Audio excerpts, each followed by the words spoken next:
in. Happy Monday. It's another week of In Touch with Indiana Sports, powered by HoosierIllustrated.com. Welcome in. Hope each and every one of you had a wonderful weekend. I definitely enjoyed mine. I know last week I talked about going to the Creed concert on Friday, and it was everything that I hoped it would be.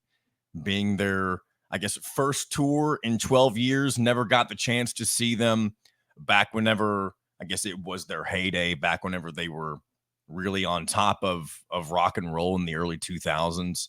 They obviously had their many woes and issues that they went through, eventually breaking up, and it's good to see Creed get back together. And they put on a really fun show. Three Doors Down was one of the openers. Got to see them. Finger 11 was one of the other openers. Unfortunately, due to some traffic in Cincinnati near Riverbend Music Center, didn't get to see Finger 11's performance. So a little upset about that at first, but hey, we were there to see Creed and Three Doors Down particularly. So great Friday night. Crowd was awesome. And I don't think I had ever been to a sold-out concert before. I was thinking about that earlier before. I was thinking whenever I was putting the things together that I was going to talk about today, I was thinking about all the concerts I'd been to. I don't think I've ever been to something that has been sold out before. So, which is kind of weird to think about. I've been to a lot of concerts, but never something that was considered sold out. But either way, great time. Highly recommend going to see Creed on this tour between now and the end of the year if you're somebody who likes that type of music. The dad rock, the butt rock, as I mentioned last week. Had a great time. They put on a good show. So again, happy Monday. I got a good conversation with Alec Lasley that I did last night that I'm going to play for you guys here in just a few moments. Went over everything from football expectations to basketball expectations, where they should be set for both programs. And I think it went pretty well, and I'm excited for you guys to hear that. And a few other quick hitters that we're going to get into before we jump right in. First off, the hotline. We're going to hit up a couple of those calls today, I believe. I'll have to check those here in just a moment and see what came through. I do know we got something, so we may play one or two of those depending on what they've got going on, what's been said in them.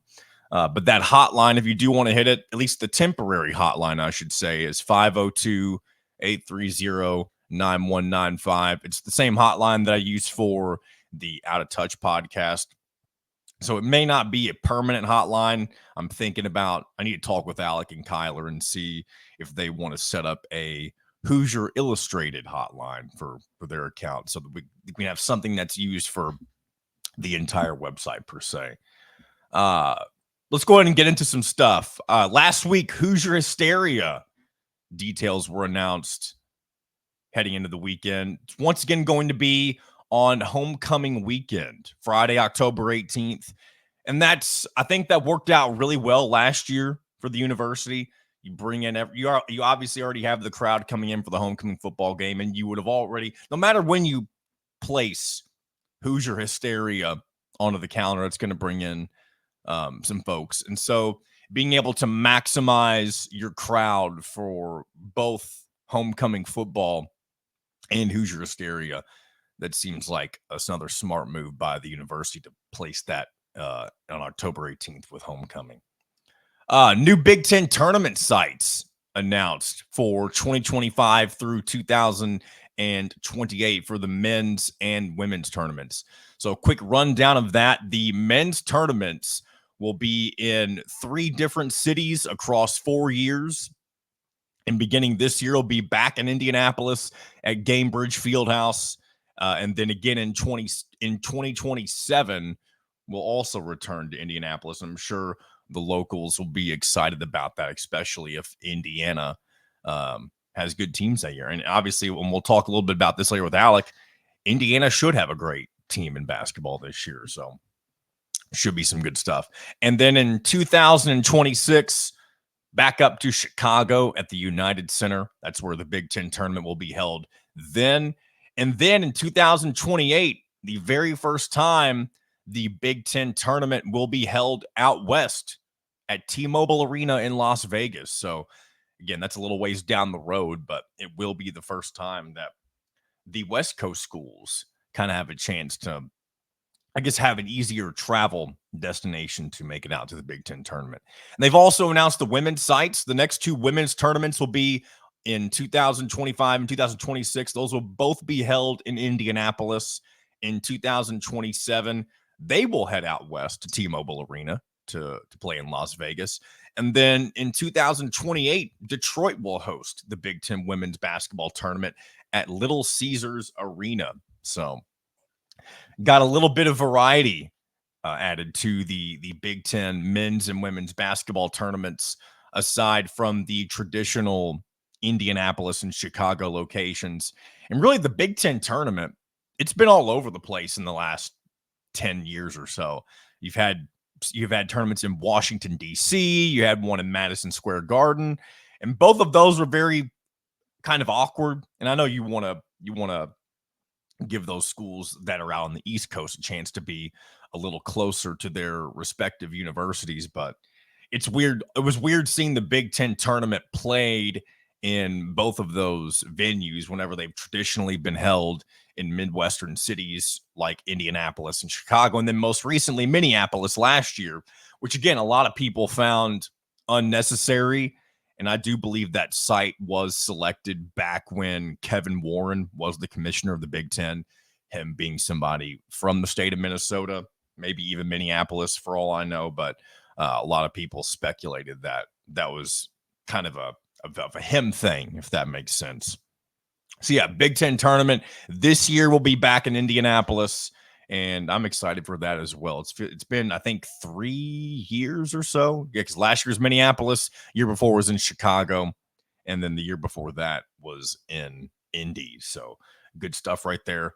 Another thing, the 2024 Indiana Athletics Hall of Fame class was announced last week, headlined by former men's basketball star Victor Oladipo. Outside of that, you've got Caleb Bashor from field hockey, Kevin Barry from men's swimming, Danny O'Rourke from men's soccer, Max Skirvin, who's a radio broadcaster, and Jody Yin from women's tennis. So congrats to all of those who were inducted into the 2024 Indiana Athletics Hall of Fame. I'd say Victor Oladipo in particular was one of the first, I guess, big-time men's basketball athletes that I got to admire growing up. And I wish I had this pulled up. There's a photo of me whenever I was going up with my grandparents to an Indiana basketball game at Assembly Hall. And I think we stopped in Cook Hall just to kind of look at, some of the different exhibits, if you will, that they have in there. And the team was, I guess, getting ready to, actually, I don't think this was for a basketball game now that I think about it. We were here for a football game, and we still stopped in Cook Hall, but the basketball team was about to get on a bus to go somewhere. I don't know what it would have been, but I ran into Victor Oladipo, and I wanted to get a picture with him. And I remember in the picture, he's holding like a Papa John's pizza box. Or they were like in a hurry to get onto this bus wherever they were going. But I always remember that photo that I got with him back whenever I was just a wee young lad as an Indiana Hoosiers fan. So good stuff to remember back then. And it's nice to see him and the other athletes get their due in the 2024 Indiana Athletics Hall of Fame. In Olympic news, Lily King grabs another gold medal as well as a world record. She won the women's 4x100 meter medley, the final race of the swimming program at Paris 2024, in a world record time of 3 minutes and 49 seconds, 0.63 back on Sunday. And with that victory, the Americans topped the gold medal leaderboard in swimming with 8 over Australia's 7. So, and Lily King specifically, she is now a 6-time Olympic medalist and 3-time gold medalist, and has won a medal at all 3 Olympics that she has competed in. So again, shout out to Lily King for getting it done once again. and really kind of being the headliner for Indiana athletes who are participating in the Olympics. One more thing to touch on, and then we'll get into my conversation with Alec Lasley, is the new Big Ten Maps commercial was released. And I feel like, how do I say this? I feel like people have always loved the Maps commercial, and a lot of people last year, whenever the college football national championship aired with Michigan facing uh almost at Alabama, Washington, a lot of people thought that that was going to be the last time that we ever saw the Big Ten Maps commercial. And for those who are unfamiliar with it, I feel like I'm probably preaching to the choir when I talk about this. But the Maps commercial is this, I don't know if it's CGI, that may not be the best way to describe it, but it's this sort of animated pan over of a camera that goes from one side of the country to the other. And now it's even more fitting when you add the West Coast schools. And it kind of has a little pop-up animation with each of the different universities and the different sort of landmarks that are around their respective locations. And the camera in the commercial just kind of flies over each of the different parts of the country with the schools. And it's always just been really cool. And people love the song that goes along with it. I saw somebody post a tweet with the lyrics of the song that's used in the Maps commercial. And I don't know if that's a real song, and I don't know if it was created specifically for the Maps commercial, but I had never known what the words were to that song until somebody had posted them. I didn't know anybody knew the words to that song. It's because it's the way that it's put together. You're not really meant to, I guess, pay attention to the lyrics. At least I never have. And either way, it's really not that big of a deal. But a lot of people are really excited about the new Big Ten Maps commercial. If you haven't seen it yet and you plan on watching any Big Ten sporting event over the next several months, you're likely to run into it several times by accident. So you'll have your own chance to check that out. Again, we'll get into the hotline here on the other side of this conversation that I had with Alec Lasley, and we'll get into a few more things as well. But without further ado, here is what Alec and I talked about last night for today's show. Joining me now is the man, the myth, the legend himself, Mr. Alec Lasley, the publisher of HoosierIllustrated.com. Glad to have you on In Touch with Indiana Sports for the first time, Alec. Absolutely, John. I feel like we've talked about this for quite a while, and finally making my debut after a few weeks that it's That's on. But how's right. everything going? Things are going good. I'm excited. I've been enjoying it so far. This is, I guess, episode number 6 now, and at this point, we're just ready to get football season rolling. I feel like it's been a lot of talk, a lot of speculation, and that's obviously what we're going to do today as well. But I'm ready to see some actual action. I'm ready to quit all the talking and just see what all these teams have, and finally put something other than just expectations and to see what reality actually is. Yeah, absolutely. I think for the first time in maybe quite some time, I think most fans are extremely excited about this season. Obviously, I think you go back to probably 2021, right? Yeah, 2021 when most fans probably had kind of the highest expectations for Indiana in probably the last decade or so, if not longer than that. And I think obviously, a lot of question marks around kind of what this team can be, but I think the expectations and the excitement is at a place that I don't think Indiana's been in quite some time, and so I think that's refreshing. I think a lot of people have been kind of dying for that especially over the last couple of seasons. But just that kind of breath of fresh air, I think, is what everyone is probably most excited about at this point. And before we dive fully into football and basketball talk, I do have one really important question for you, Alec. And that's, why did I not see you at the Creed concert in Cincinnati on Friday night? Why were you not there? That's a good question because I wasn't. Are you an anti-Creed human being, as some people are? I would say anti, just very neutral. Okay, that's And fine. it was nowhere near the Nowhere near Midwest. Cincinnati, So Ohio. that's another reason for that. But yes. I wear my Creed fandom with the badge of honor, and I did talk about it on the show on Friday. And I was just curious what your thoughts might be on the I rock did band that see is Creed. yeah, I did see I think you posted a video Yeah. from the concert. So I did see that. So I kind of lived, vicariously a little bit through you there, but yeah, it was still a couple 100 or so miles away from you at that point. Okay. Well, I won't shame you for that. We'll just go ahead and dive into the football and basketball talk. We you mentioned the expectations kind of being somewhere that they haven't been since the season after the 2020 year, where expectations had exponentially raised for the first time. And it seems that Kurt Signetti has been able to do that without having any of his players take a single snap outside of obviously the spring game. And he's done that through other ways, obviously with the way that he's recruited and brought in guys from the transfer portal who are likely to be major contributors. But where would you say expectations should be when it comes to realistic for the Indiana fan base? Because I've heard people say anything from they should just maybe hit 6-6 to, you know what, why not kind of just go balls to the wall and expect a 9, maybe even 10 win season out of this team, which that seems to put any sort of expectation like that on the Indiana program, no matter who the head coach is, seems like that may just be a little bit out of left field.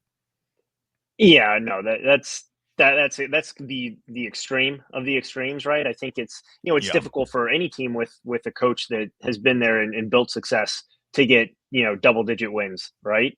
And no matter what conference you're in, obviously Big Ten is now going into a new era just in general, right? With the addition of four formerly Pac-12 schools, right? So there's a lot of unknown, especially about those four, how they're going to fit in, how the rest of the Big Ten is going to fit in with them as well. I think, you know, from my perspective, right, getting back to a bowl game, just one and the only part of that checklist that I really think Kurt Signetti needs to check off. If he's able to do that, I think that not only takes all the excitement that the fans had, right, puts some kind of exclamation point on that, and at least closes the season off with, hey, we got to where we haven't been in 4 years. We did that year one with a coach who is making his first his initial debut at the Power Five level, and doing it with a bunch of guys who have never really played together before. Obviously, you have a decent amount of James Madison guys coming in, but you throw in a lot of other transfers and a lot of other still former Indiana players, obviously, that decided to come back and stay with Kurt Signetti after the Tom Allen firing. So there's a lot of unknowns as we sit here, right? The first week of August and second week of fall camp of what this season truly is going to look like. I think the only way that you maybe expect more than 6 wins is strictly by looking at the schedule, Yeah. and the fact that what could be in future years, very very much a swing game with UCLA going out to LA. That happens very early on in a very new tenure for UCLA and a new era for them as well. So I think just looking at that, right, that's a game that you can potentially steal right away, and that kind of sets up for what could be a very good first half of the season. Obviously, you look at the second half of the season, and that's where the bulk of those traditional Big Ten games come from, and the really difficult ones. And then obviously the season ends with Purdue. So I think there's a couple swing games in there where you can easily say, hey, if we're able to get UCLA, if we're able to get Purdue, right, then maybe you look at 7, maybe 8 wins. But I think full stop right at 6 wins, you get to a bowl game, and then whatever happens after that happens. And I think any fan should be extremely happy with that, considering of what's happened over the last couple of seasons in Bloomington. And I think you can really the time where you can really start to get crazy as a fan is if you mention the UCLA game, and I've mentioned it multiple times as kind of being the first real turning point for the season. Your first two you should easily take care of with Florida International and Western Illinois. If you lose any of those games, there's going to be some bigger problems to deal with. But if you get past those two, you beat UCLA, then you have your final non-conference game with Charlotte. Then you're looking at Maryland at home and then Northwestern on a road in what is essentially a temporary stadium. And Yep. if all those things swing in your favor, you're 6-0 as early as any Indiana team has ever been. And again, that's kind of swinging for the fences because no matter who the coach has been for Indiana football, there's bound to be some slip ups there somewhere in between, even if they are still putting a good product on the field. So it'll be interesting to see when we talk about all these swing games, how many of those Curt Cignetti is able to figure out a way to pull off, because that's the difference between bowl eligibility and not, maybe even a good bowl game. But here's one other thing I want to get into, Alec, too, when it comes to Curt Cignetti. Do you think with the way that he's raised expectations without, again, putting anything on the field just yet, do you think missing a bowl game, and even barely missing, like going 5-7, do you think fans, and I'm sure there will always be a sect of the fan base that would be disappointed with not making postseason, of course, but in year one, do you think that's enough to kind of make people think twice about, okay, maybe this guy was a little in over his head with all this big talk about Indiana football, taking that next step so early on? Because I do think that the way that he's talking up a big game, there is kind of that fear where if he can't back it up, then he kind of, I hate to say this, it makes him look like a clown if he isn't able to put some results on the field, even if it is just year one.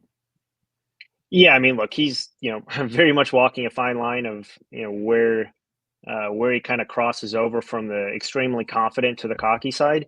But up to this point, right, no losing seasons, no matter where you're at as a college coach, you have a lot of room to talk, right? And he's been able Yes. to rebuild every program, and not only rebuild but make them powerhouses within their conferences right away, year one when he's been there, right? So, and it's not just James Madison; it's every stop before. So, he brings that resume and has that little bit of maybe wiggle room at this point. But at the end of the day, he needs to go out and win. I think with the way the schedule set up, with 8 home games, with all the talk that he's had, I think you have to get to a bowl game.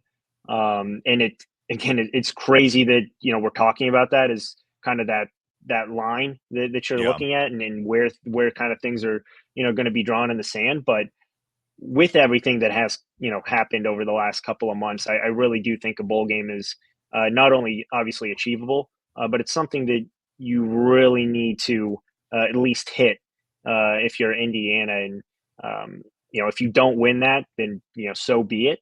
But you need to get to postseason play. You need to be able to do that. And I think with all the proven talent that Indiana has, and we can get into this in a little bit, but that's the difference between maybe this roster and some of the other rosters and some of the other maybe notable in quotes transfers that Tom Allen brought in.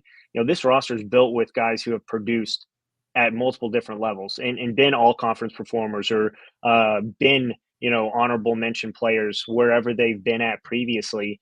And that's the one thing that Curt Cignetti is really stride on, and that's the ability to bring in productive players and guys who have at least showcased that ability in the past. And he always likes to say, right, production over potential. And with that, you at least have a framework of what these guys theoretically could do.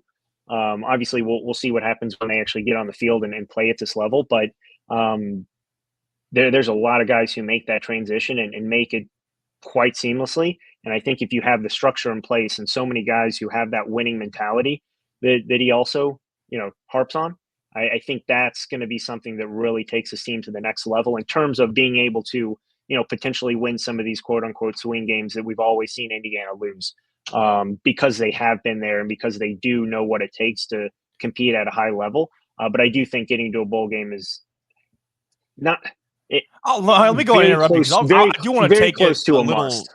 I do want to take it a step further though, because I do think, well, I do agree that I do think 6-6 is the bare minimum that this team probably needs to achieve.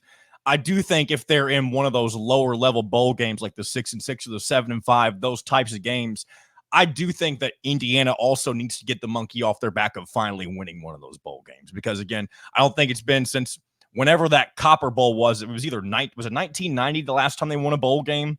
Whatever it is, it's been entirely too long for a team that is of the Power Four level now to be winless in the postseason, you got to get that monkey off your back as well. So, and even if it is in something like the Pinstripe Bowl or the Quick Lane Bowl, something that maybe you wouldn't necessarily be proud of winning, but just being able to take that next step forward and finding a way to win a postseason game like that, especially in an era where you may not know who's going to be on your roster in the bowl games nowadays when you have players opting out and that type of stuff. And that's one other thing. I don't know if we'll get into this right now, Alec, but they need to find a way to have an extra financial reason for these players to be, I don't know if contracted is the right word to say, but find a way to quasi require them to play in these postseason games. Because what's the point of the regular season if not for the postseason? If that makes any sense, like you're playing for the postseason, right? You know?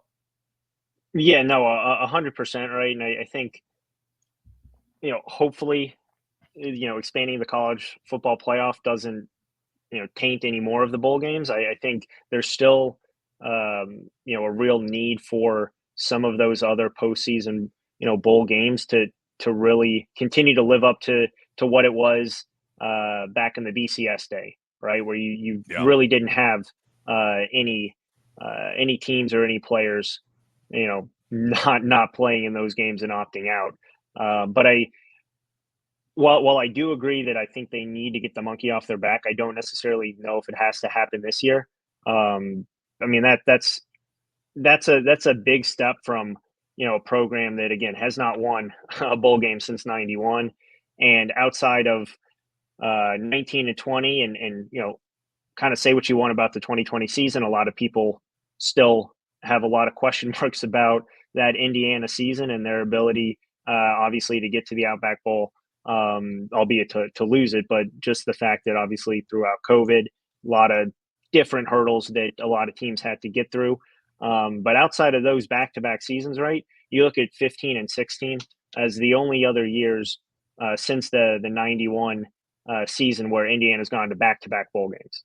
Not one. We're not even talking about winning, just going to back-to-back bowl games, right? And I think once you continue to get there, that's when things, those expectations of, okay, not only just getting to a bowl game, but then winning a bowl game. And now it's building on that. I think they need to at least take that first step. And it, it was very similar to obviously much different historical ramifications, but Indiana, when Mike Woodson got hired, right? It was just get back to the NCAA tournament, and then we'll go from there. Now, they could get to the bowl game, right? And I think that's a very successful season in my mind. Then once you get there, you can look at maybe who you're playing. If there's different opt-outs, then when you talk about that, then you can look at, okay, they should win this game, or no, right, this is a game that could go either way, and you should be satisfied with whatever that end result is. But I think in order to get to the point where you're now, really looking to the next step of winning these bowl games, you first have to get back, realize what it takes to get there, realize, what it takes to win those games, and then be able to compound that with another bowl game and finally see the effects there and get the ball rolling a little bit. So I think as long as you get back there, right, that's a different conversation, much like the NCAA tournament, where you get in, see what happens, see what matchups you have, and then go from there, take it, one game at a time. So while I do agree that, with Kurt Cignetti, I think you can slowly start to talk about that as a, not far off in the future conversation. Let's get back first from an Indiana perspective and go from there. And it's obviously a lot of it. The expectations for this team will be a lot more clear once we actually see what the product looks like on the field. So, and we're not too far away from that. Less than a month until football season, and I couldn't be more excited. Let's go ahead and transition over to talk a little Indiana basketball. Hoosier Hysteria now officially announced for October 18th, homecoming weekend. I believe that's the second year in a row that they put that event on homecoming, which I do believe that's a smart move on the university's part, especially for bringing in the biggest crowd possible for both the homecoming football game and for Hoosier Hysteria.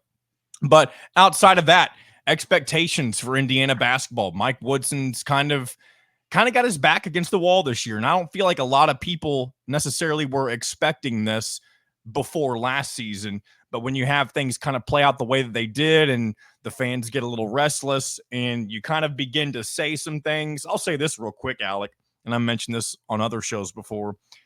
The one thing that Mike Woodson's truly done wrong, in my opinion, is open his mouth in all the wrong ways whenever he's had a platform. Because similar, I hate to relate this to U of L, to Kenny Payne. You know, give me 1 second. I gotta cough real fast. Excuse me. Sorry about that.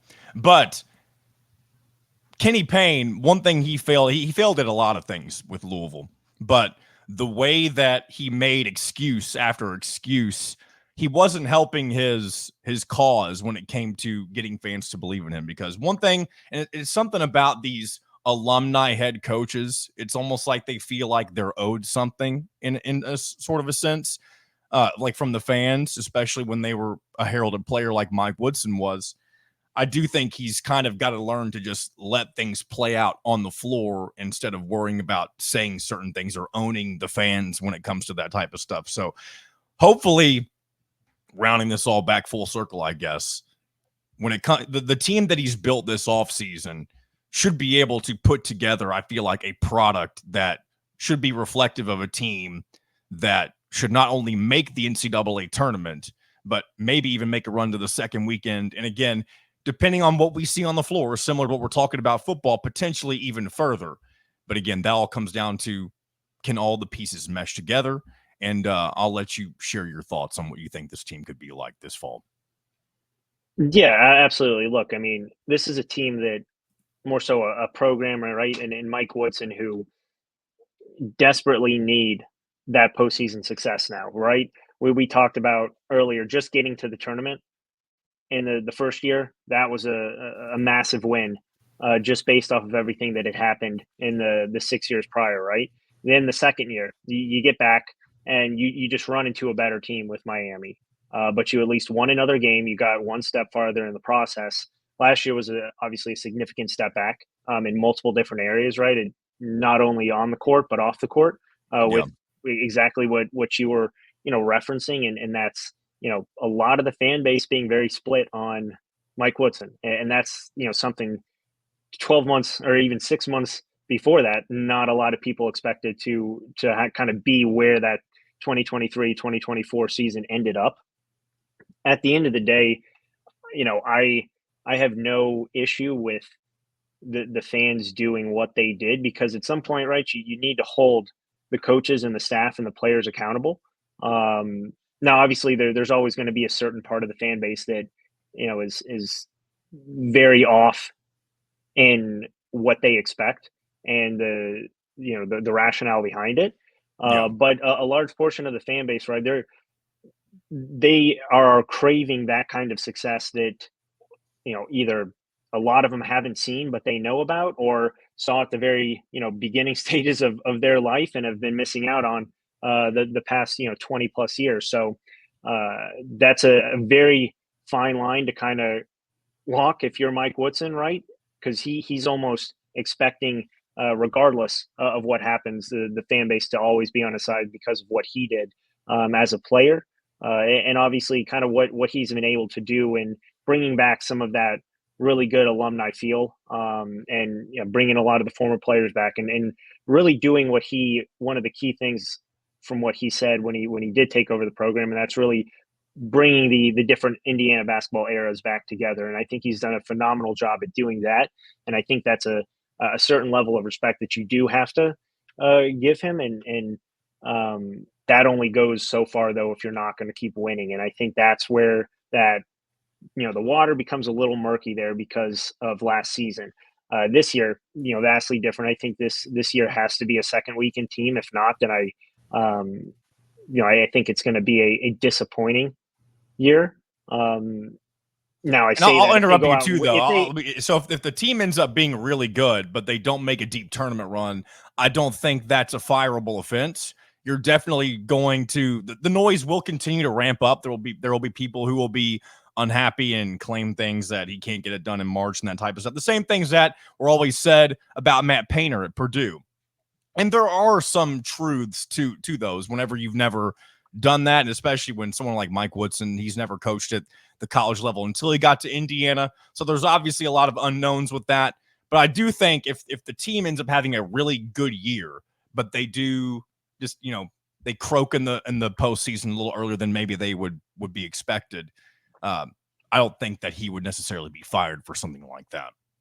No, absolutely. And again, I think a lot of the end of year talk will still have to revolve around what happened during the regular season. If Indiana goes out right and wins the Big Ten, or they come in the top two in the regular season, which I think should be the absolute worst case scenario, right? They finish second at the absolute worst, third, as we're sitting here again in the first full week of August. But you go, maybe you make a deep run in the Big Ten tournament, do something successful in that way.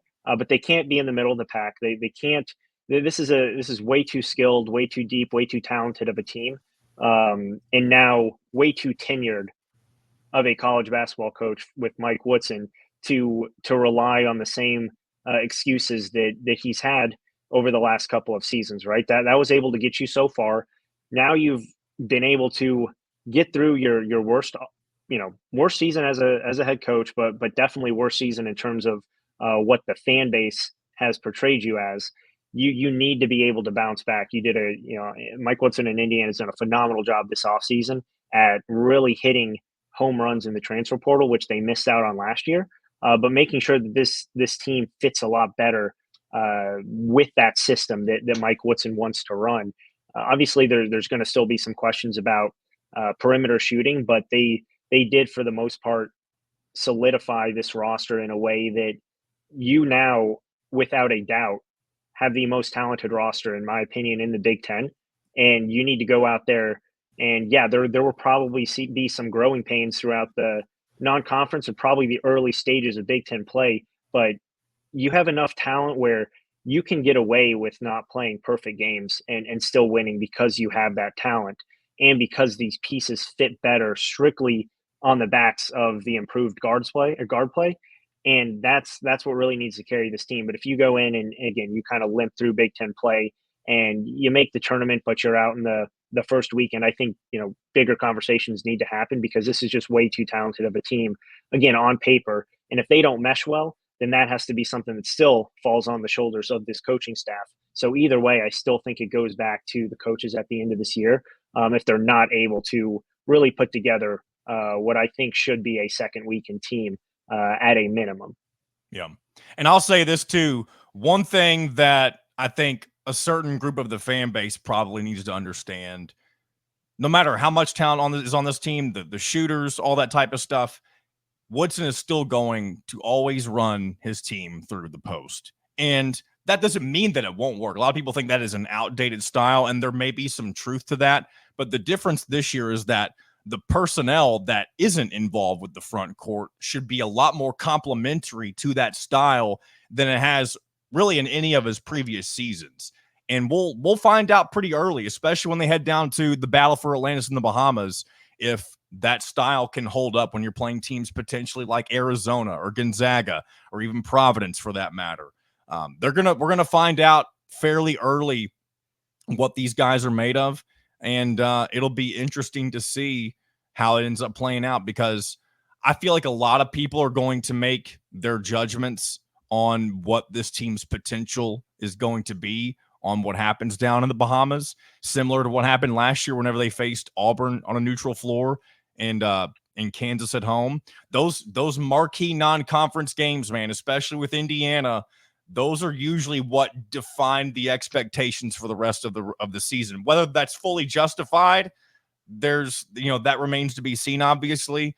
But it's going to be very crucial what happens when Indiana goes down to the Bahamas to take on whoever they end up facing in that tournament.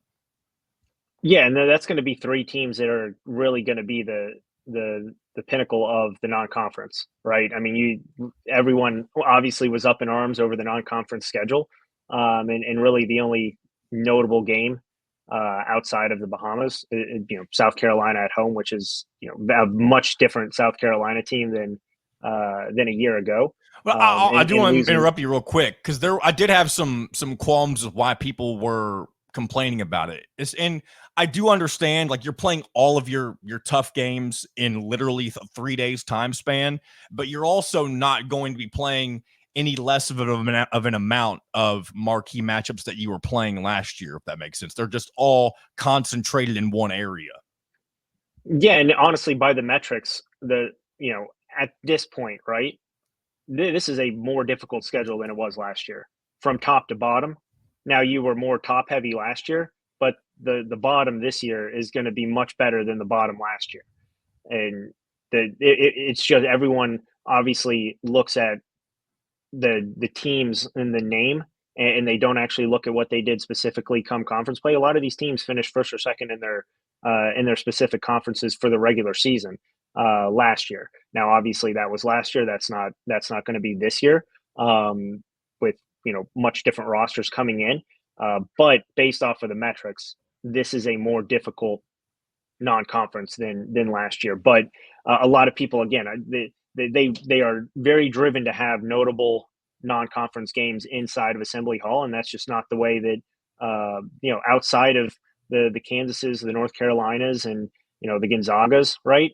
A little bit Kentucky now with Mark Pope and kind of what he's trying to do, but outside of a couple programs, you don't see notable teams play each other home and home, right? A lot of this comes with neutral site games, and so that's one thing that Indiana fans need to kind of keep in the back of their head, that they're probably just not going to get as many notable non-conference games inside of Assembly Hall moving forward. That's just not the way college basketball is driven anymore. It's unfortunate, but that's just the way that it's going to be.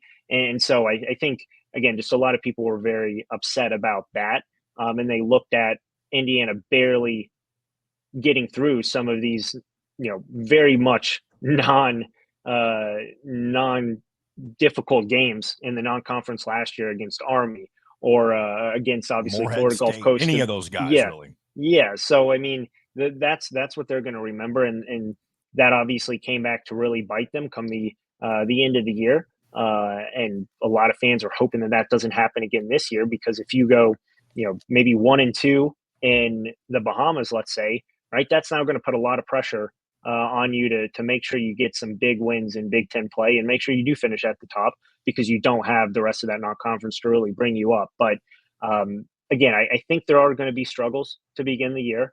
I think the wins are definitely, some of those games are going to be much better than they were last year, and I don't think you're going to get a lot of the really close games in kind of the low major, mid major games that you do have in the non-conference. But I do think they're going to struggle a little bit in the Bahamas. I think South Carolina is probably going to come in and play a little bit better than what people are expecting. But I think this is now a team that they are proven at this level, that they just need to get the little kinks worked out early in the season. And I think come Big Ten play, it's going to be a much, much better team than what you see in November, what you see in December. But I do think once the calendar turns to January, you're in the full conference slate. I think this is really when this team begins to gel, and really kind of takes off. And I do think that they will finish near the top of the Big Ten. They're just too talented not to. Alec, what can people be looking forward to on HoosierIllustrated.com right now? Yeah, so a lot of, obviously, second week of fall camp for Indiana football. So a lot of really good stuff up about that, about some of the notable players, transfers that Indiana obviously has coming in, and kind of the messaging that we talked about earlier in this segment about what Curt Cignetti's trying to do and prioritize moving into the next 3 weeks before the opener.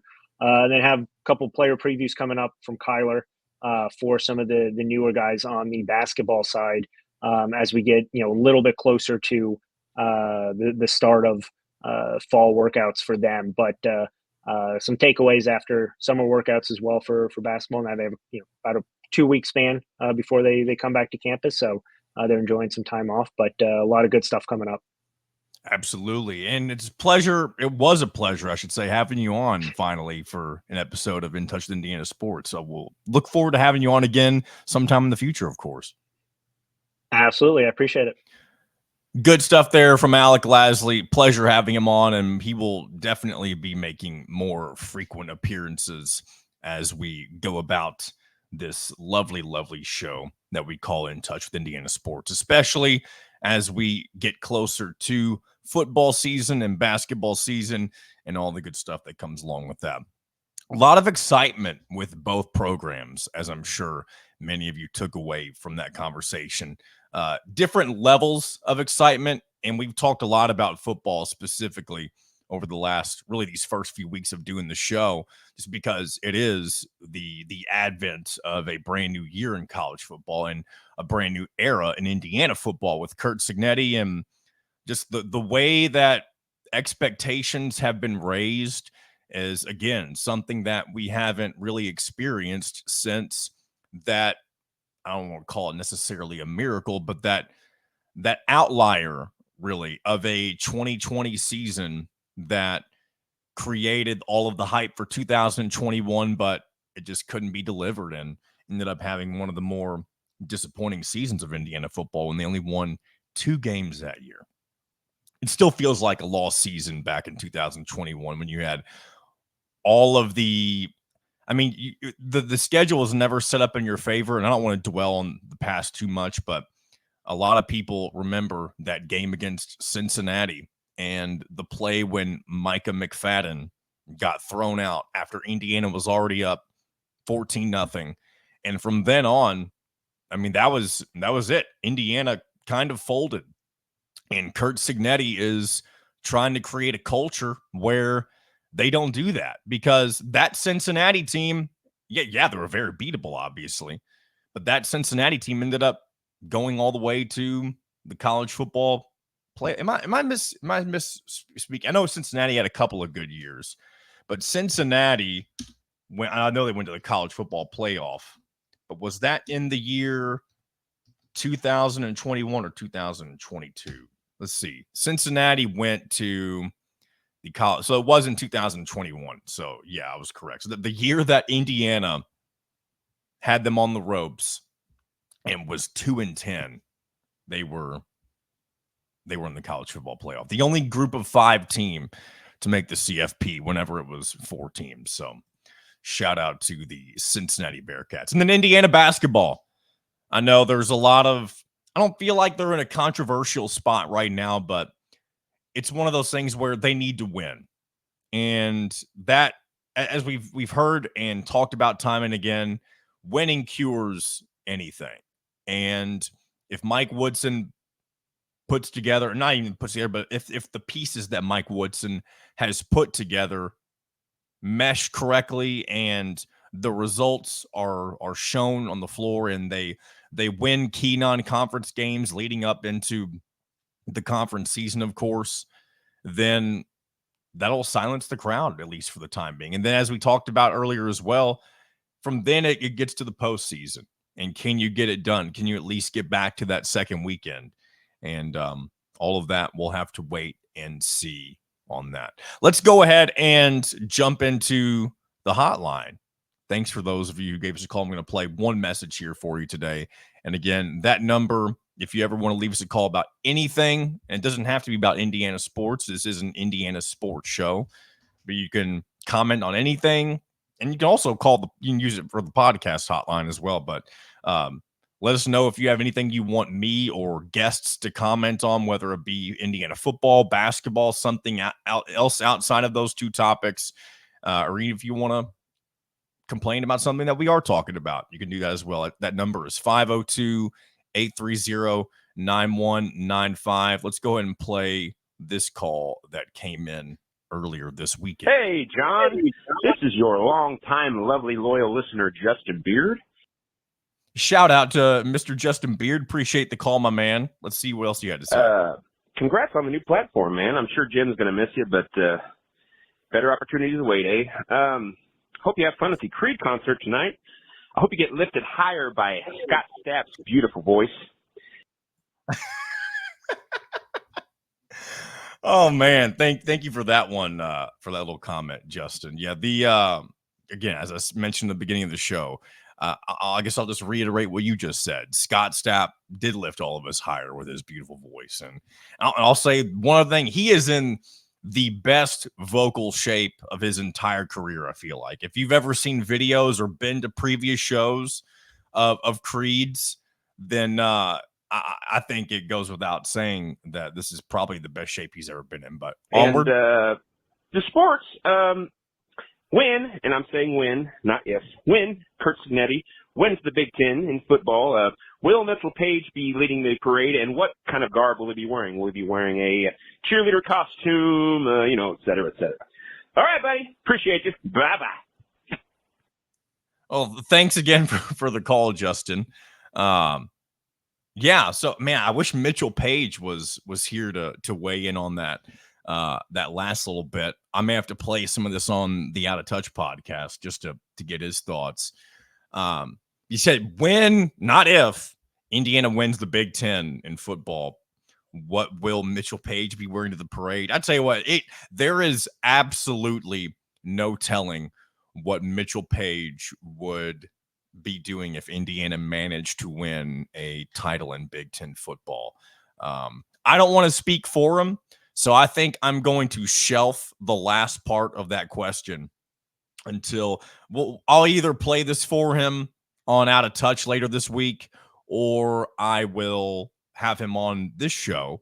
And it's probably more than likely I'm going to play on the Out of Touch podcast this week because I don't want to have him on In Touch too much because I know he's got a lot of things he's got to take care of. But yeah, I'll play this for him, and I'm sure he'll have a wonderful answer for you, Justin. So if you want to hear that, check out of Touch on the Out of Touch Media channel later this week. So yeah, if you want to hit up the hotline again, that number is 502-830-9195. And thank you, Justin, for being the very first caller for In Touch with Indiana Sports. Speaking of football, the Oregon Duck has been making his rounds. I know a lot of people, if you remember seeing the inflatable duck in the river outside of Indianapolis. Excuse me.